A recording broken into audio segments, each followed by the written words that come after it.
Halo semua, salam sejahtera Malaysia. Selamat datang ke channel Fels Lifestyle. Saudara-saudara, tuan-tuan dan puan-puan semua, kita digemparkan hari ini setelah Presiden PAS ataupun Tan Sri Abdul Hadi Awang berkaitan dengan kenyataannya yang mempercayai bahwa pandangan Hadi mengenai bukan Islam dan bukan Melayu yang paling besar dan banyak penyakaunya, paling ramai yang kaya raya, menjadi penyumbang dan penerima rasuah. Nah, saudara-saudara, fokus Tan Sri Abdul Hadi Awang melaporkan mengenai bukan Islam dan bukan Melayu yang paling besar dan banyak penyakaunya.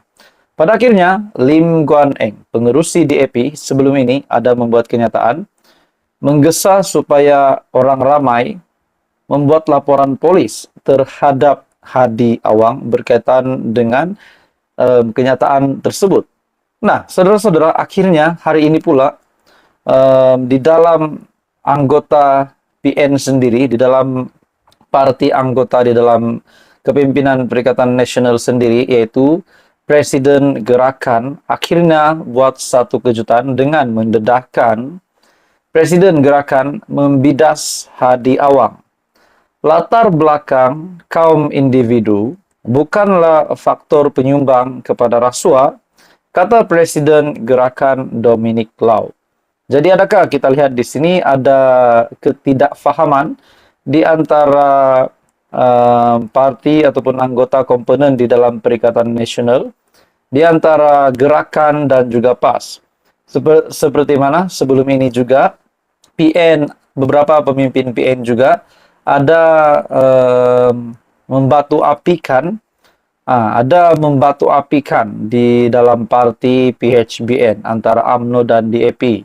Tapi pada akhirnya hari ini pula Gerakan dan PAS seolah-olah tidak sefahaman setelah Hadi Awang membuat kenyataan tersebut. Presiden Gerakan bidas Hadi Awang.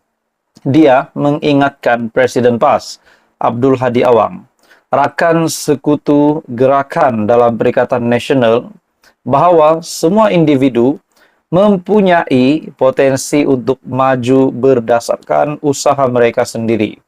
Saya tidak setuju orang bukan Melayu adalah perompak, kerana semua individu akan berjaya atas usaha mereka sendiri, tiada unsur rompakan.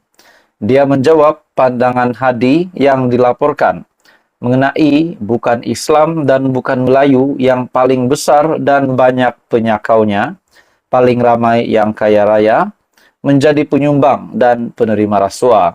Bagaimanapun, Lau menegaskan dia tidak bersetuju dengan pandangan yang melabelkan orang bukan Islam dan bukan Melayu sebagai punca utama rasuah di negara ini.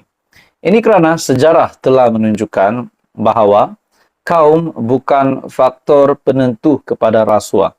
Nah, saudara-saudara, apa yang saya dapat teliti di sini, setelah Tan Sri Abdul Hadi Awang sebagai Presiden PAS membuat kenyataan bahawa yang paling banyak rasuah kononnya orang bukan Melayu dan orang bukan Islam. Ini sudah pasti akan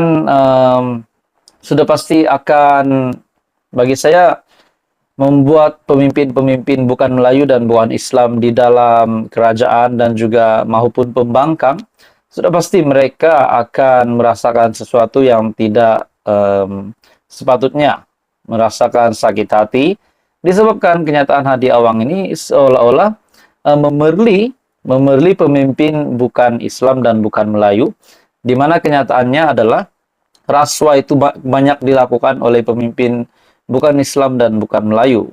Sebelum ini, Hadi mengulangi gesaan supaya orang Melayu bersatu, berkata kaum itu ditipu secara terang-terangan akibat sikap lalai jahil mereka. Ahli Parlimen Marang juga mendakwa orang Melayu telah kehilangan kuasa politik dan tanpa menyebut sebarang nama, dia dilaporkan membidas orang Melayu yang bekerja dengan bukan Islam dan bukan Melayu.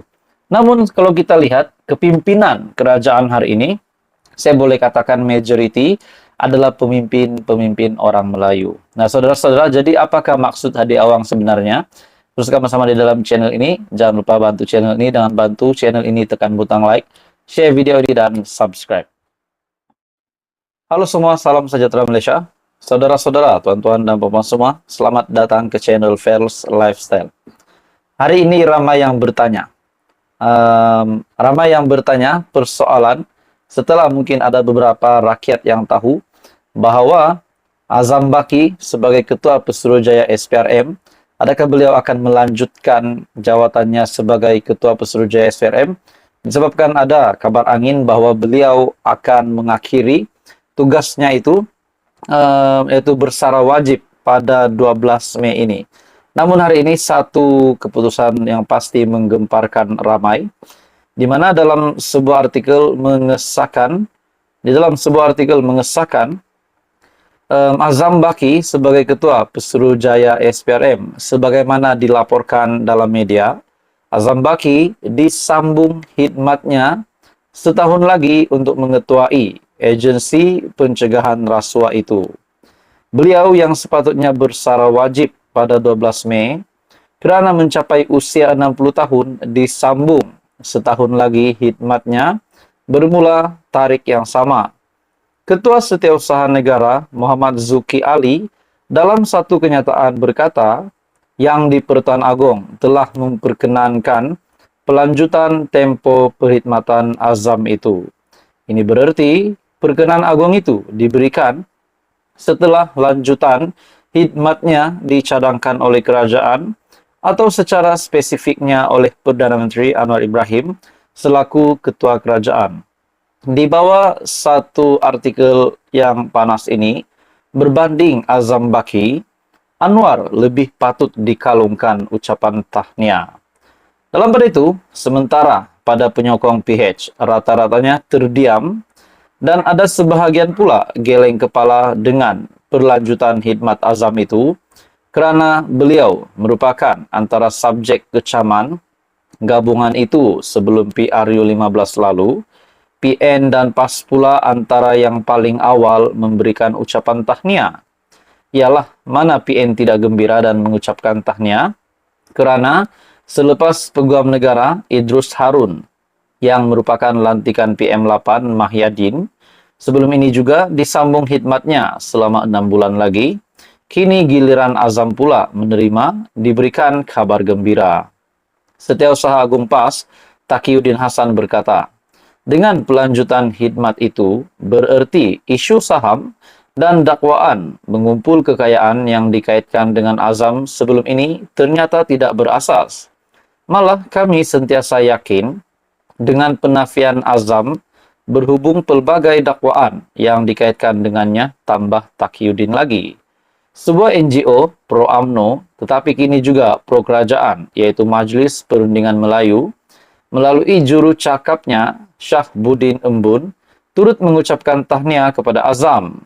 Kata beliau, perlanjutan itu membuktikan SPRM di bawah kepimpinan Azam telah memberi keyakinan kepada kerajaan dan rakyat terhadap usahanya selama ini dalam memerangi rasuah tanpa rasa takut.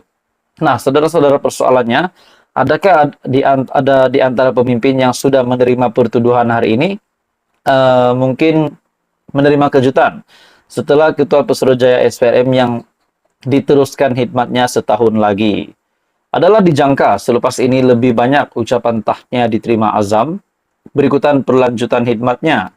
Yang nyata, walaupun menjadi subjek kecaman PH sejak sekian lama, beliau nampaknya bijak menyesuaikan diri apabila terbentuk kerajaan baru. Selain Anwar sendiri, ada mengeluarkan beberapa kenyataan mengenai pemilikan saham Azam sebelum ini, antaranya mahu sebuah badan bebas menyiasat perkara itu. Manakala Rafizi Ramli berjanji untuk mencari KP SPRM jika PH berjaya menjadi kerajaan, dan ada juga desakan beliau ditangkap. Semua itu kini nampaknya seperti tiada apa-apa pernah yang berbekas di hati bersama kuasa yang diperolehi. Anwar dan PH seolah-olah sudah boleh menerima Azam, malah diberi lanjutan khidmat selama setahun. Nah, pada akhirnya saudara-saudara, atas kehebatan luar biasa itu, maka janganlah kita lupa atau malu-malu untuk memberi sebesar-besar kalungan tahniah kepada Anwar. Disinilah hebatnya Anwar, bukan saja Peguam Negara dan KP SPRM tidak ditukar atau ditamatkan khidmat serta-merta apabila kuasa ada dalam tangan, pemegang-pemegang jawatan penting lain dalam kerajaan yang sepatutnya perlu ditukar untuk mempercepatkan proses reformasi, sebagaimana kerap dilaungkan sebelum ini, sepertinya tidak perlu bimbang apa-apa dengan kedudukan mereka. Jadi saudara-saudara, akhirnya Ketua Pesuruhjaya SPRM Azam Baki diteruskan hikmatnya. Jadi apa komen Anda? Teruskan bersama di dalam channel ini. Jangan lupa tekan butang like, share, dan subscribe.